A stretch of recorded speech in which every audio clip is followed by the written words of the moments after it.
Hello. अगर आप investor हैं और डीमैट अकाउंट आपने खोल रखा है, आप शेयर्स में इन्वेस्ट करते हैं, आप म्यूचुअल फंड में इन्वेस्ट करते हैं, तो ये वीडियो आप ही के लिए है। बिकॉज बहुत सारे लोग ऐसे हैं जो डीमैट अकाउंट नहीं खोलते और इन्वेस्ट करना नहीं शुरू करते हैं क्योंकि उनको मालूम नहीं होता कि उसमें चार्जेस बहुत ज़्यादा हैं, ऐसा उनका भ्रम रहता है। लेकिन आज हम आपको बताते हैं कि डीमैट अकाउंट छोटे अमाउंट से भी खुलता है, और अगर आप इन्वेस्टर हैं और म्यूचुअल फंड और शेयर ट्रेडिंग कर रहे हैं या शेयर खरीद के इन्वेस्ट कर रहे हैं, तो आपके लिए एक डीमैट अकाउंट होता है जिसको बोलते हैं बीएसडी अकाउंट। इस बीएसडी अकाउंट को बोलते हैं बेसिक सर्विस डीमैट अकाउंट, और ये 50 रुपये तक का हो सकता है। मीन्स एनुअल 50 रुपये प्लस जीएसटी। जी हाँ, 50 रुपये आपने सही सुना। इसमें लिमिट अलग अलग है। इसकी कुछ क्राइटेरिया है जो आपको आज समझनी चाहिए। सबसे पहली क्राइटेरिया है कि आपके पास होल्डिंग 10 लाख रुपए से ऊपर की नहीं होनी चाहिए साल में कभी भी। अगर आपके पास 10 लाख से ऊपर की होल्डिंग नहीं है तो आप अपने ब्रोकर को कह के अपने डीमैट अकाउंट को चेंज करके बीएसडी अकाउंट में कन्वर्ट भी कर सकते हैं। इसकी और भी कंडीशंस हैं, ध्यान रहे। इस चीज को सुनेंगे तो आपको समझ में आएगा कि बीएसडी अकाउंट क्या होता है। तो सबसे पहले मैंने बताया कि 10 लाख मैक्सिमम लिमिट।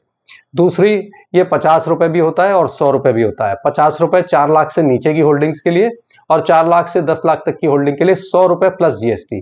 तो ये दो क्राइटेरिया हो गए, 50 रुपए और 100 रुपए के। मतलब आपको साल में 50 रुपए प्लस जीएसटी देना है या 100 रुपए प्लस जीएसटी, जो कि अगर 10 लाख तक की होल्डिंग है। आप नया अकाउंट खोल के भी ये काम कर सकते हैं और पुराने अकाउंट को बीएसडीए में कन्वर्ट कर सकते हैं। लेकिन इसके साथ एक कंडीशन और भी लगी है कि आपके पास सिर्फ एकमात्र डीमैट अकाउंट होना चाहिए अक्रॉस ऑल डीपीज। आप 4 डीमैट अकाउंट नहीं रख सकते कि दूसरे में आपने 50 लाख की होल्डिंग रखी है और इसमें 10 लाख और इसको बीएसडीए करा लें। तो एक ही आपका अकाउंट होना चाहिए जिसमें आप फर्स्ट एंड सोल होल्डर होने चाहिए। मतलब अगर आपके पास ज्वाइंट होल्डिंग में है तो आपका नाम सबसे ऊपर होना चाहिए और आपकी होल्डिंग 10 लाख से नीचे होनी चाहिए।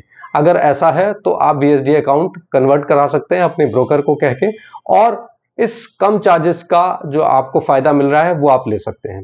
इसमें यह भी एक थोड़ा सा प्रश्न है कि अगर मान लीजिए होल्डिंग मेरी किसी समय में बीच में 10 लाख से ऊपर चली जाए। जी हाँ, अगर आपकी होल्डिंग 10 लाख से ऊपर चली जाए तो वो बीएसडी अकाउंट आपको कन्वर्ट करना पड़ेगा किसी नॉर्मल डीमैट अकाउंट में, जिसमें कि 300, 500, 1000 रुपए या 1500 रुपए एएमसी होती है साल की।